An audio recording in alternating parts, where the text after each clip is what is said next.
Hi, everyone. My name is Sandy Johnson Shadwick, and I'm your host today. And for today's BeTechly Discovery Series event, we're discovering the reasons why your website isn't driving enough quality leads.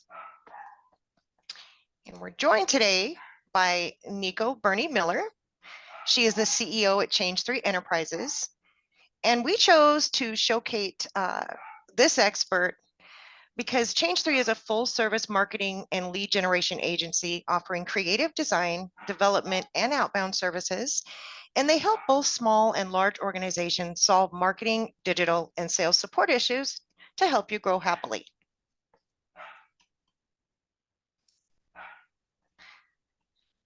So what we'll cover today in this 30-minute session is 3 facets of today's topic. Then we're going to have a 3-minute peer poll so you guys can compare with each other.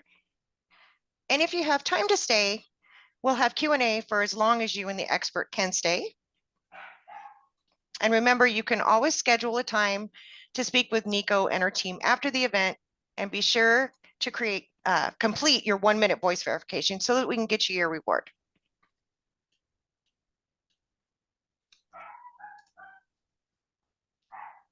So let's take a look at who's in the audience today.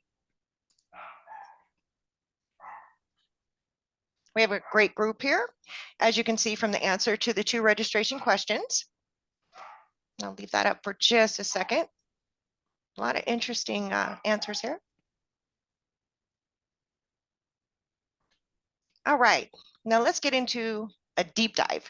We pulled together 6 stats related to the 3 facets of this topic, and we'll ask Nico 3 key questions about this data. So our first statistic today is 75% of consumers judge a business's credibility based on their website design. And it only takes 50 milliseconds for them to decide whether they're going to stay or leave. So Nico, what role does your website tech, including design, UX, and tracking capabilities, play in achieving volume and quality goals? That's a great question.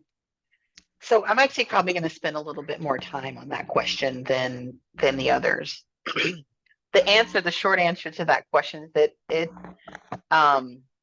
it plays a huge role. It is actually the foundation. If your design is off, as you see from these 2 statistics, that it could turn off potential customers. And I'll actually give you a little insight that if your design is a little bit out of date, or there are aspects of your website that aren't working as expected or aren't working properly, it could even, maybe spoil some of the conversations that your sales team are having. Maybe your sellers are meeting people at trade shows or other ways.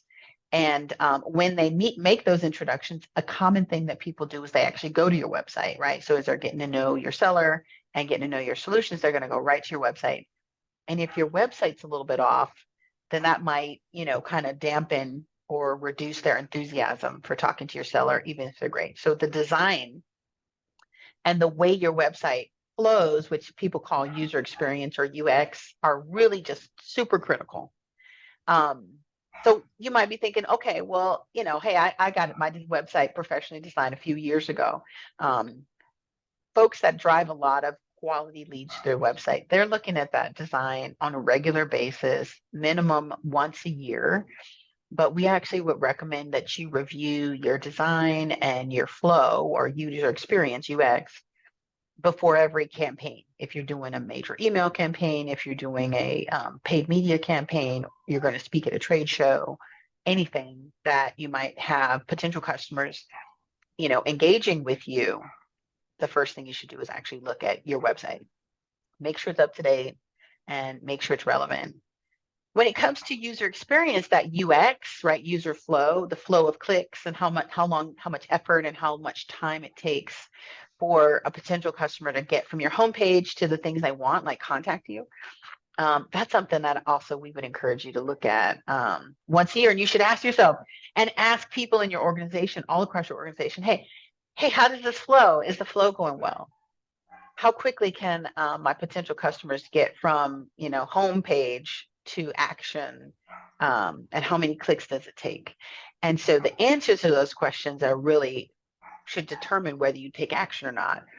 Usually they say one click to action, right? So you'll notice that some of the best designed websites, right above the fold, right when you load it, whether it's on mobile, whether it's on PC, or whether it's on tablet, right when you hit that that homepage, you can click a button to get to a contact form. You can see their phone number, and you might see what a big, a main message. And sometimes you'll even see information for a customer. There might be an email address, even. All this is above the fold.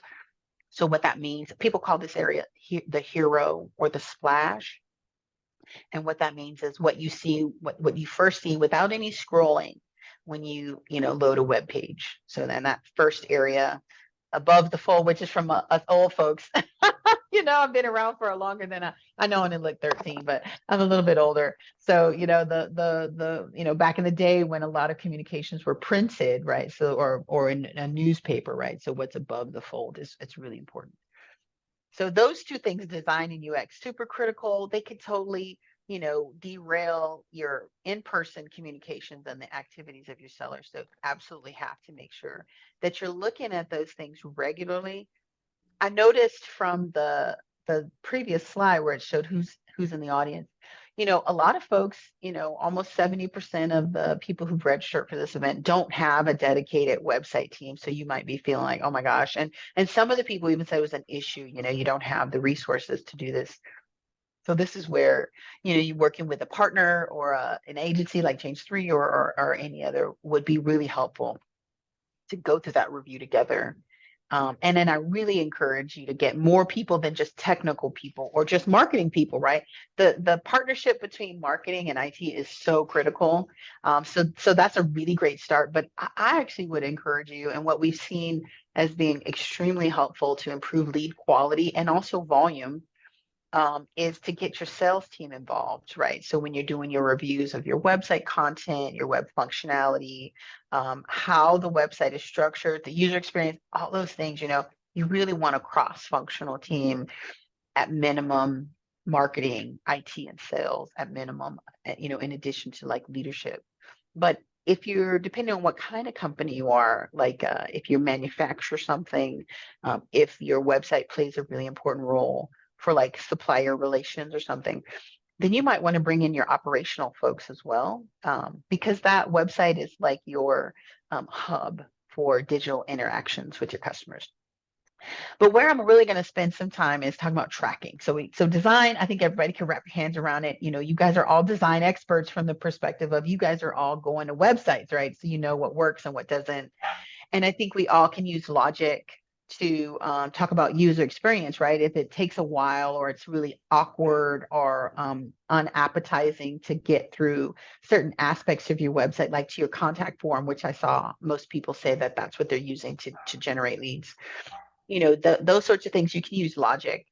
But when it comes to tracking, this is really all about expertise. So there's a ton of tracking technology, right? Most people use like Google Analytics to see how much web traffic you got and, where they were located and what type of device and that sort of stuff. And you might, if you're doing paid media, you might be using tracking pixels from like Facebook or LinkedIn, Twitter, or now it's called X, Reddit, any of the ad platforms that you're using, mobile ads, display ads, trade networks, content networks, all that sort of stuff. And a lot of those have a tracking pixel that you would install on your website. It takes 2 seconds, or maybe it takes more like 2 minutes, but you install that on your website.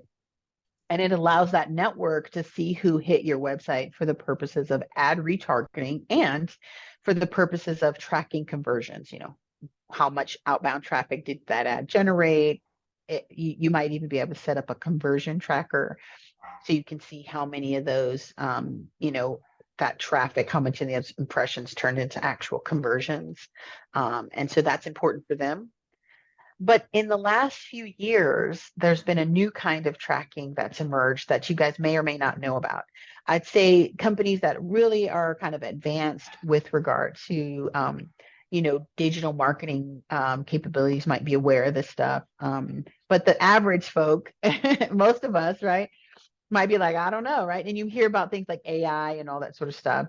So in the last few years, there's been a lot of work around what the industry calls the identity graph. And what that is, it's basically the collection of aggregated and individualized data in these huge data warehouses that allow the identity graph provider to actually know exactly who came to your website.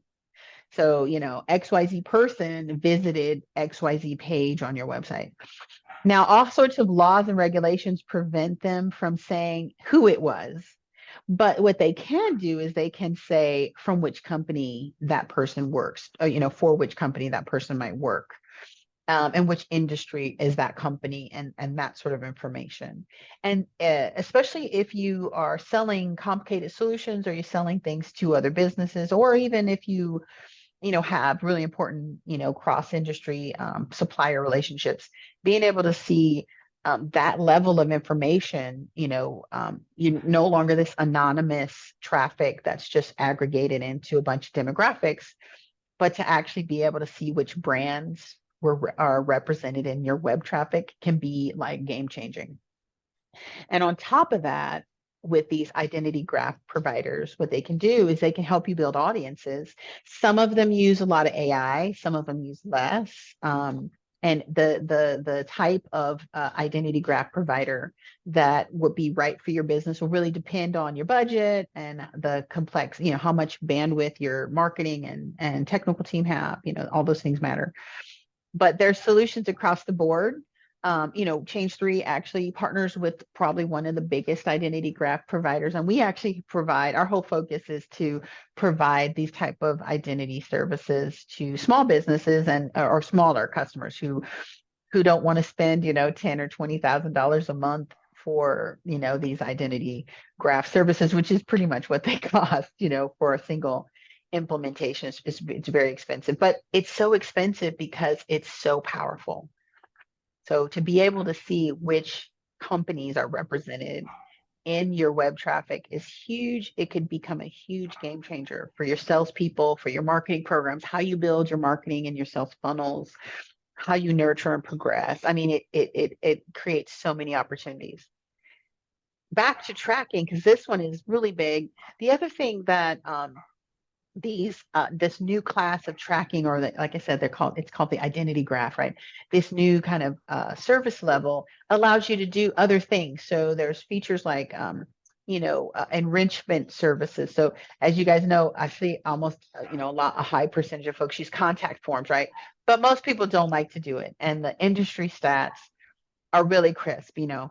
You put a contact form, and for every single field you add, it lowers the rate that in which people will complete that form by something like 20%.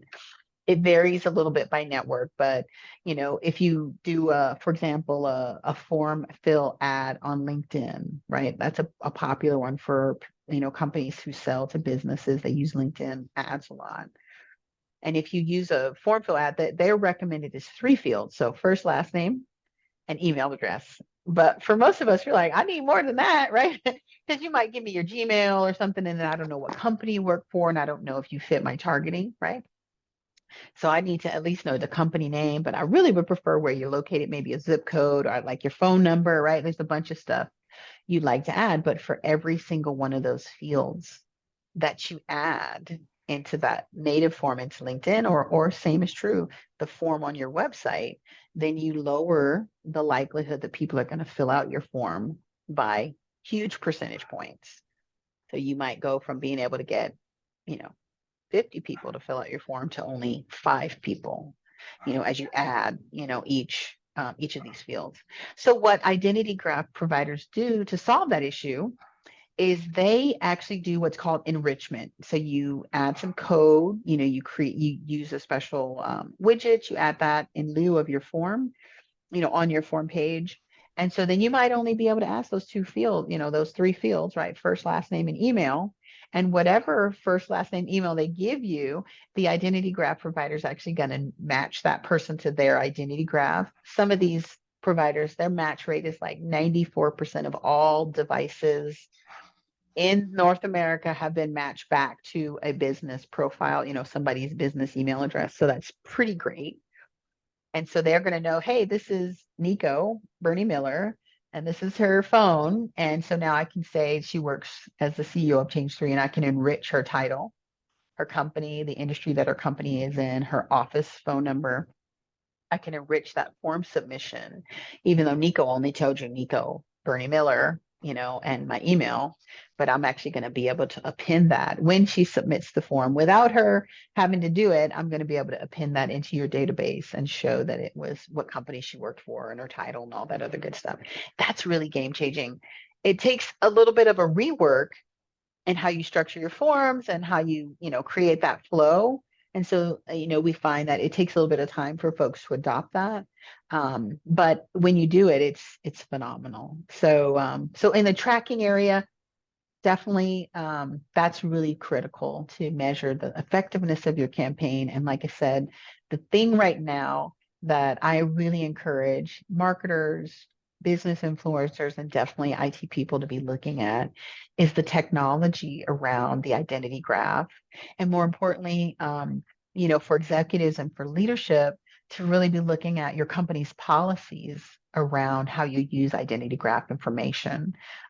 Obviously, the identity graph providers do not violate laws and regulations. Each country has different set of privacy laws and regulations, and in this country, in the United States, there's even differing laws and regulations by state. For example, California has some very strict personally identifiable information laws. It's called PII. They have some, probably the strictest in the nation, but it's important to make sure that when you start to use those services, you work with the expert, you work with the service provider, make sure you really understand how that you're using those services appropriately. In most cases, they're only going to provide you things like non-personally identifiable information like the accounts, and then you can use that information to build contact lists that are separate. But there's a bunch of ways to really get into the meat of it and turn that into quality leads, whether it's using form complete or other things, building audiences in your paid ad programs to really improve targeting and quality. Okay. And Nico, here are two more stats that I'm going to pull up in just a second here. So it says 88% of users are less likely to return to a website after a bad user experience, and only 38% of online contact forms are completed after initiation. So Nico, can you tell us how we can improve the coordination between the sales and marketing on how to most effectively use your website as a lead gen tool? That's a great question. So let me first start by talking about the stats. So I think we all understand that, after a bad experience, it's like, okay, I'm out of here, right? The website was slow to load. So we go back to the importance of technology. Or maybe the information wasn't right. Hey, I met the sales guy. He said, you guys do X. I went to your website. I didn't find any information about it. I called him. I said, hey, do you do this? Or maybe I went to the website. I didn't see that type of product or service or offering on your website. And so when the salesperson called me back, I was less interested in talking to him because, this must not be important to your business. Secondarily, hey, I can't reach the sales guy. He's on vacation, or the saleswoman or salesperson, they're not away. And so I'm trying to get in touch with somebody and I can't find, a phone number to call. I can't chat with anybody on your website. I filled out a form, but I don't feel confident anybody's going to call me back. So these numbers don't surprise me. Actually, I think the 38% number is high. It says after initiation, so that means the person actually started filling out the form. But in most cases, only a fraction, like maybe 1 or 2% of people who might be interested in talking to you actually complete a contact form. So finding other ways to make it really easy for them to engage, like chat, is super important. But in order for those types of things to be really effective, you got to figure out how you're going to put those into action. And that's where the collaboration between sales and marketing becomes so important. So like I mentioned, for the first question is getting a cross-functional team to discuss your website and how it affects your pipeline and how it, engages with potential customers, existing customers, suppliers, all your audiences is really important. When it comes to lead quality, the interaction between sales and marketing is absolutely fundamental. And some of you guys who are in marketing or some of you guys who are in sales might be like, oh yeah, this happens all the time. But actually, we work with really big companies. We work with really small companies. We work with some of the biggest companies in the world. And you'll be surprised that the interaction or the coordination between sales and marketing is not always optimal. And it's because the objectives of sales is not always aligned with the objectives of marketing. And the priorities and what they focus on and their time frames, things like that, don't always align by nature, right? By definition. So coordinating these two kind of herds of cats, so to speak, can present a leadership challenge as well as a technical challenge, right? And I think the folks who are in this session that are technical, you guys might be looking at the technologies that power these two groups. They're often in the cloud, like sales, people tend to have, these online sales tools, like Salesforce or Dynamics or something like that. And marketers have marketing automation tools, and there's there's so many of those, depending on the type of business, and they have email programs and all kind of stuff. And those things often don't even play together. So how do you improve it? For us, when we work with clients and we help them to solve this problem to some degree or completely, we do it in a couple of ways. The first one is about how that client manages data, their sales and marketing data. So we, for many years, we always strongly recommend what we call a one source of truth, right? Lots of your sales and or marketing data might live in different places. Some of it's in email, some of it's on your website, some of it's in different places. And the step of actually aggregating that data, consolidating it into a single database and standardizing it and scoring it and maintaining it and monitoring it does take resources. So, as we saw from the, who's in the audience slide, a lot of folks don't have the staff for that. But it is absolutely worth the time and the resources. It is something you can work with a third party like a Change3 or somebody else on. That does take resources in the form of budget, right? But it's so important. Here's why. Let's say your salespeople's data is disaggregated, meaning separated from your marketing data. Salespeople might have some hot prospects, right? Took this person to lunch. Now you've got a quote that you're working on. You're building a great relationship. You know where they go to Little League, right? You guys have a great relationship. But that individual might have somehow gotten into a marketing list and now they're getting communications from your company that aren't bad, right? They're not bad communications, but they might derail a conversation that sales team might be having. They might be already know that this person needs this type of solution. This is where I'm really focusing. That's what I want them thinking about. And I don't want them to get a special offer or, some thought leadership or something, right? And this is a real scenario that happens a lot, right? So people like, don't communicate with my prospects.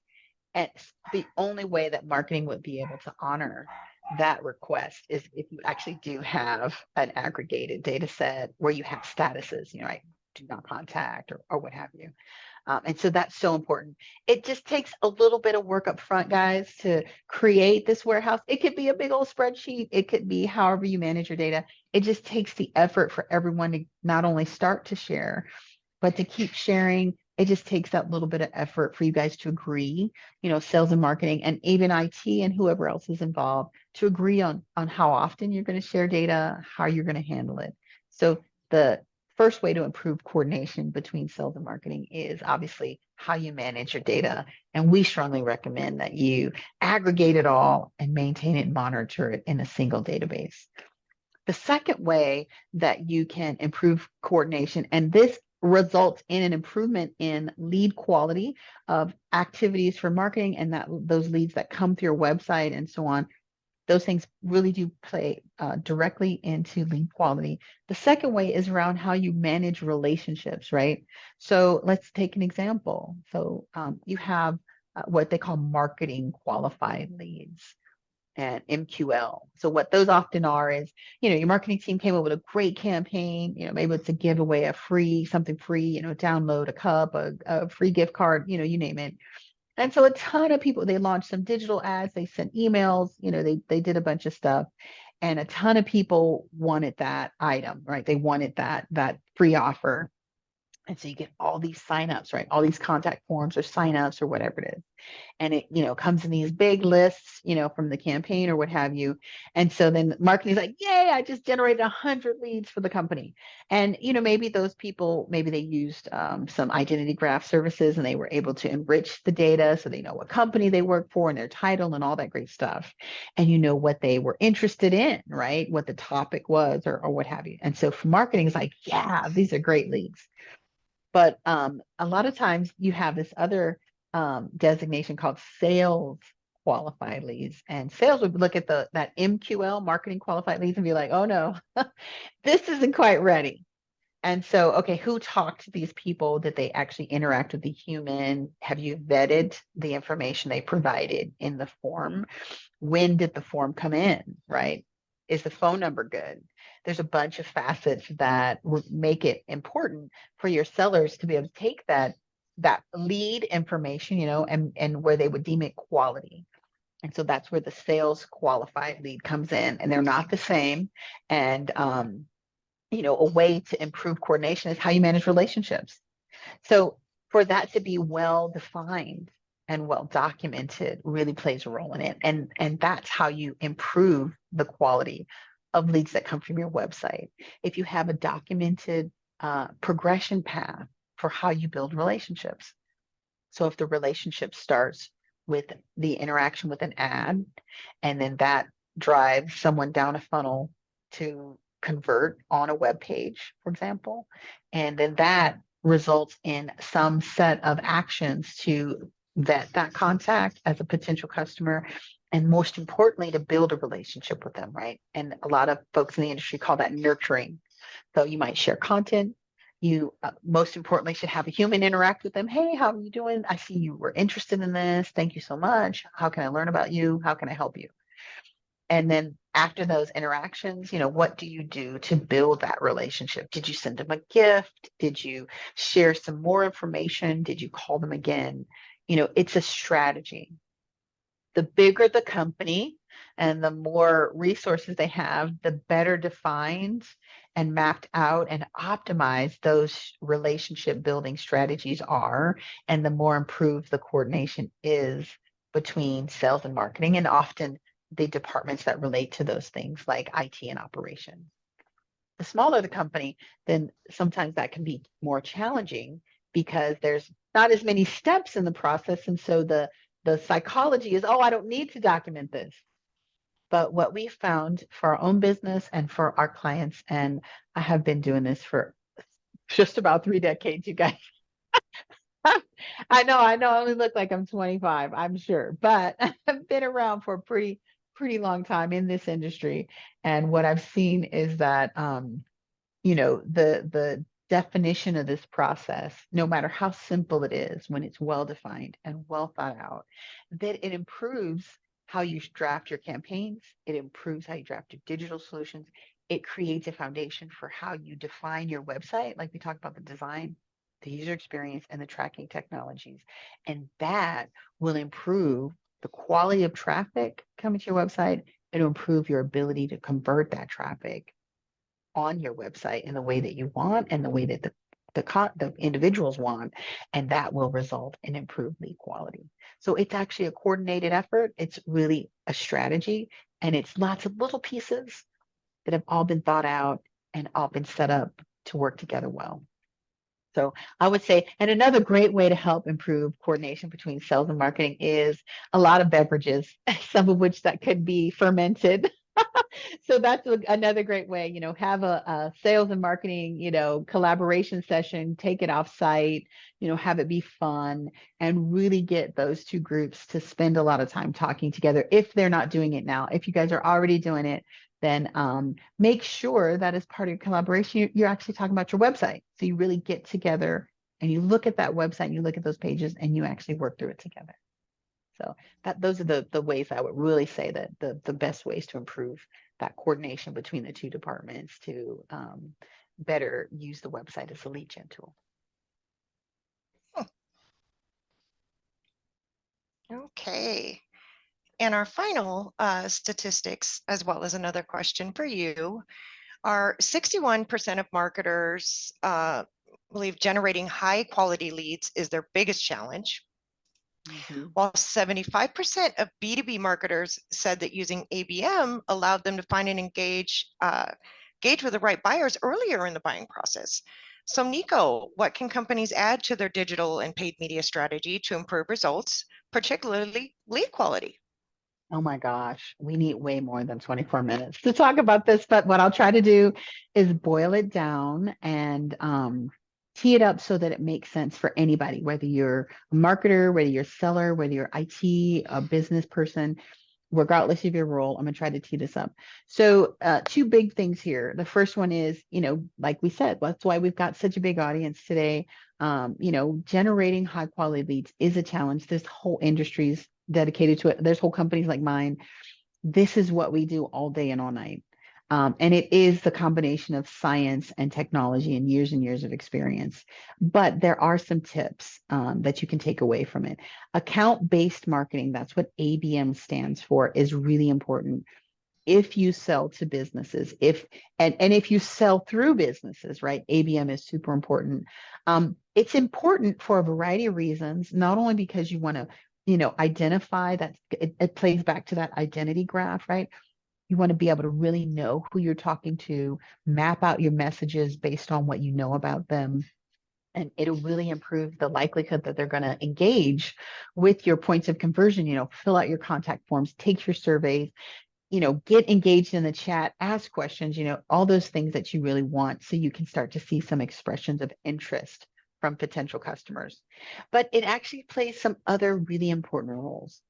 So when you use ABM strategy and when you partner with an identity graph provider, whether it's Marketing OS from ZoomInfo or 5x5 or others out there, there's a few. They vary. We really love Marketing OS from ZoomInfo. It's really no nonsense and really effective. And like I said, we actually they're one of our strategic partners, and we make identity graph services available to smaller customers for like literally just hundreds of dollars a month, a few $100s a month, a couple $100s a month, which is a big difference from like the $10,000 a month that some of these guys might cost you. Whether it's 6 cents or something like that. They're big dollars to get involved with it. So we make that available to customers. But what really can play a very important role is if you spend any amount of money on paid media, so paid search like Google Ads, local ads from Google or Yelp or anything like that. If you're spending money on display ads, mobile ads, social media ads, Facebook, LinkedIn, you name it, being a bot traffic is a real challenge. You may not realize, but as much as 30% of your traffic coming from ads, and in some cases more, could be bots, not humans. Right. It's a real issue. It's only escalating, and it'll probably get worse because this is a presidential election year. So there are going to be even more bots interacting with ads. Now, the ad networks say they're working on ways to improve quality so that it's not so much bot traffic, not a third of it, right? That means you're just wasting a third of your paid media dollars. But they don't actually have a real vested interest. I mean, I'm not challenging. I'm not saying that they're not working on trying to eliminate bots. I think they do have a reason to do that. But from an advertiser revenue perspective, bots are wonderful for those guys because that 30% that is basically wasted on your side is going right into their pocket, right? It's beneficial to them in that context. So the identity graph providers help to solve that because, like I said, they match every single result to a person. So when you work with these identity graph providers, like I said, we have a strategic partnership with ZoomInfo's Marketing OS. It's a great platform. Then that the ads are being placed in front of people because they've been verified, right, as connected to an actual human. And so that really improves the yields and the quality of the targeting, when you roll out these ad networks. And it also maps back to real people that you can use, core firmographics to map to. And so that really plays a very important role. But, a lot of marketers are just getting used to that right now of using the identity graph to improve quality of their targeting. The other ways that are really exponentially improve quality is once you do have a well-defined audience, from pure account-based marketing perspective, you've built this target account list and you've built the target contact list in those accounts, then you can use that for what I think all of you, if you're in marketing or related to it, it's like lookalikes, right? So you're like, hey, here's the people that really want to talk to you. This is who I'm going to be in front of. And then those different ad networks will say, hey, here's some people who really look a lot like them, and you might want to talk to them too. Why do you need to do both? Account-based marketing maps back to specific companies, and that is only based on the known universe, and the known universe is only a portion of the whole universe. So that's why, using both, especially if you're a big company and you've got big dollars, you want to do both. So that's really one way that, using some new tech will really help to improve results, because it'll improve the targeting. That's really what boils down to an impact on quality. Is you're not getting the quality because the targeting is most likely not aligned with who you really want to talk to. And the way you solve that, and this is how I'm going to close my answer to my question, the way you solve that is you ask yourself a few questions. The first one is, who do I want to talk to? What kind of conversations do I want to have? Ultimately, what do I want these individuals to, what kind of relationship do I want to build with them? And where do I want that relationship to start? So based on how you answer those questions, then you can think about how to build the platforms, the foundation, which starts with the technology. And then the strategy, which starts with the coordination between sales and marketing, and then the actual execution, which is usually in marketing operations. You can build all of those things sequentially when you answer those 4 questions. And that's it. I would love to talk to any of you who have any questions, and I can't wait to talk to you guys more about this topic. Thank you, Nico, for so much for walking us through this topic. Now we'd like to hear from the audience. Please take the peer poll for a chance to win $100. It's going to pop up on the screen in about right now. Cool.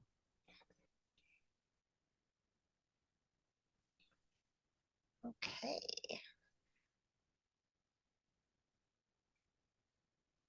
Let's see.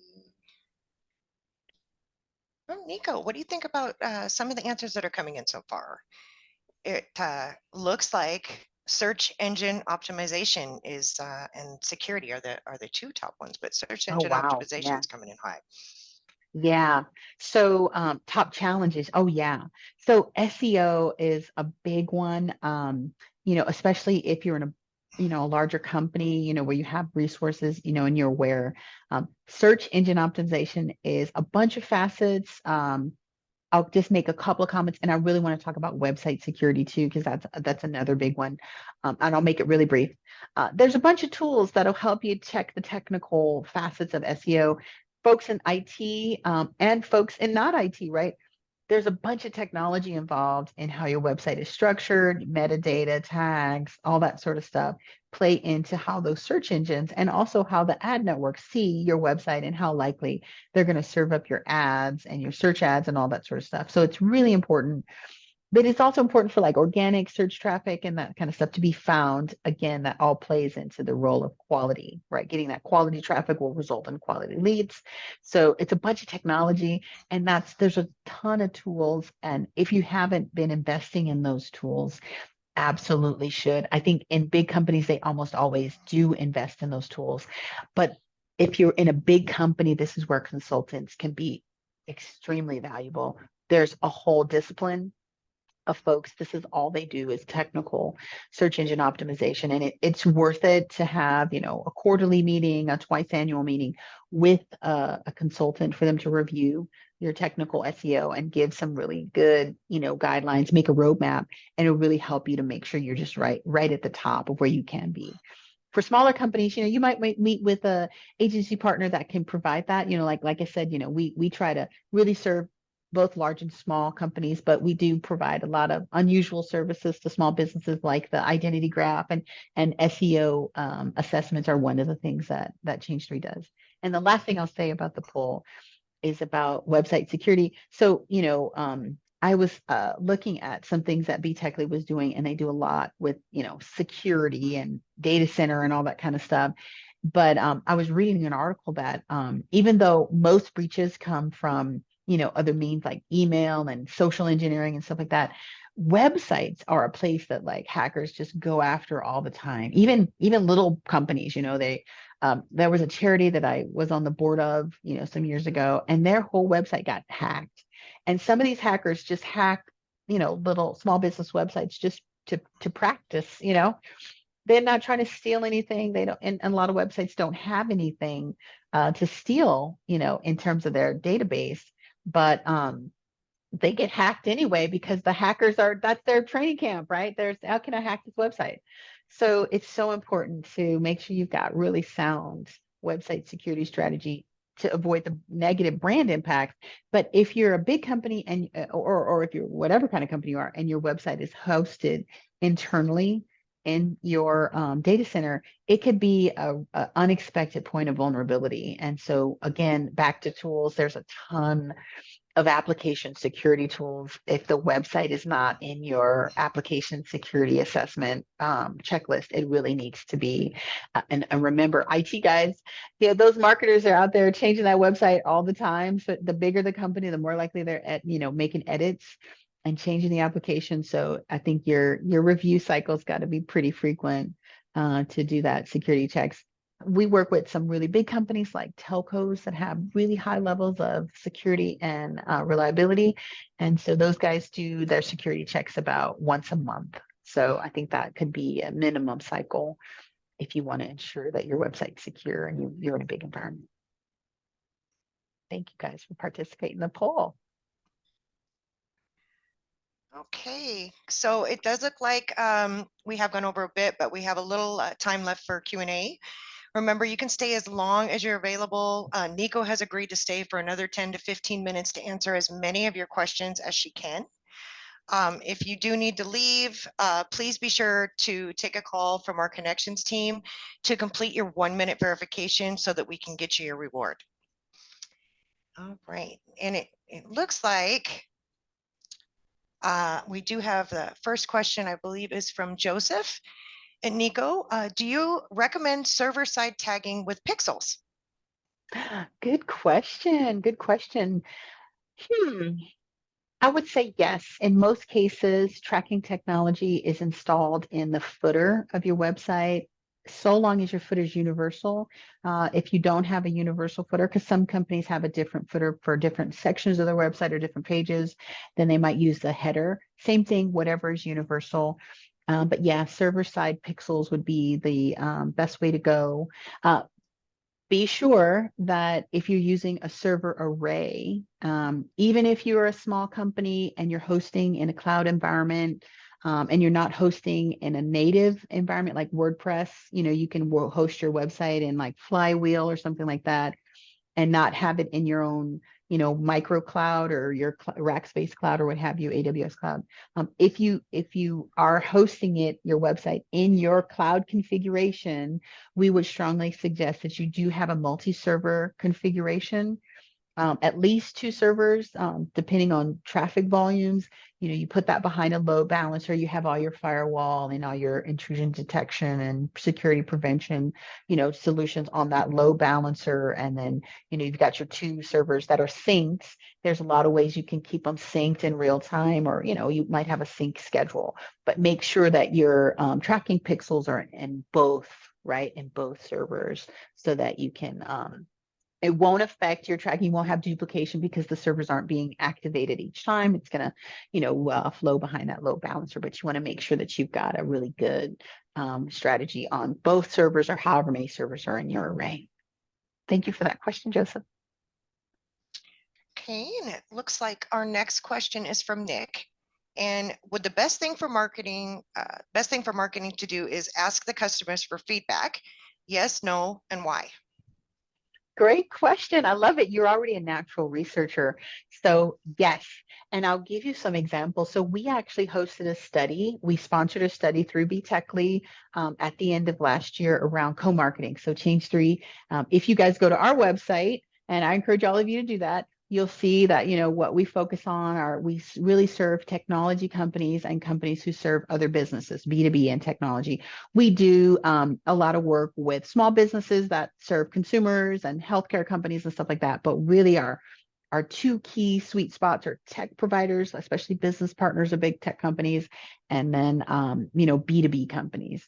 So you'll see that what we did is we did a survey through, like I said, through BeTechly, and we learned a lot about these tech companies, how they get co-marketing dollars and how they use that to grow their business. It was so helpful for us to see, which vendors they work with, what are the challenges, what are their priorities, and how they work with agencies like us. So I strongly encourage all of you to do survey-based research. So great question, Nick. I'm going to give you guys some more insight, especially you, Nick. There's a tons of ways to do surveys. You can use a platform like BeTechly. BeTechly, I think, as what I understand, only focuses really on technology type of stuff. So if you want to ask customers about non-tech things, there's a bunch of ways to do it. Now, you could use something like SurveyMonkey or what is it, survey.io. There's some things out there where you can do your own survey, and those are interesting and they should be explored because they're really cost effective. But there are also other ways where you can do surveys. There's companies out there that they actually have survey kind of platforms, and they get feedback or polls. You can take part in that type of stuff, and those are other great ways for you to survey your market. It's always fun to package up your survey in a way that it doesn't seem like a survey, because sometimes it seems boring. I also would strongly encourage you to draft the survey so it's interesting for the participant. So if you're asking them questions like, oh, what would make you buy this? And what's the right price? And that kind of stuff is a little bit self-serving, and you might get people to participate in that. But a lot of times people want to be profiled, for example, like in social media. You might have seen, like, what kind of marketer are you? What kind of IT person are you? What does your hair color say about your, your personality or whatever, right? There's these kind of answer 5 questions and get profiled. They want something from participating in the survey. So we strongly encourage you to draft surveys that actually are going to tell the participants something too. They, benchmark them against their peers, give them some insight about the market that they're in, or the audience, or the circle of interest that they're in. They want that data too. So make sure, I would strongly encourage you to ask questions that are going to be useful to you and your target audience for the survey. So thank you for that question. And the answer was yes. All right. I see there's a couple of questions or for contact us. We'll definitely reach out to you. If you have unanswered questions or want to have a one-on-one with Nico or a member of our team, please contact the BeTechly Connections group to coordinate. It is free as part of our complimentary Expert Connect service. Don't forget to complete your 1-minute verification. We want to get you your reward as quickly as possible. And our connections team will call you shortly to get your feedback on today's event and confirm your details. Thank you, everyone, especially Nico, for this vibrant discussion and discovery, and have a great day. Bye.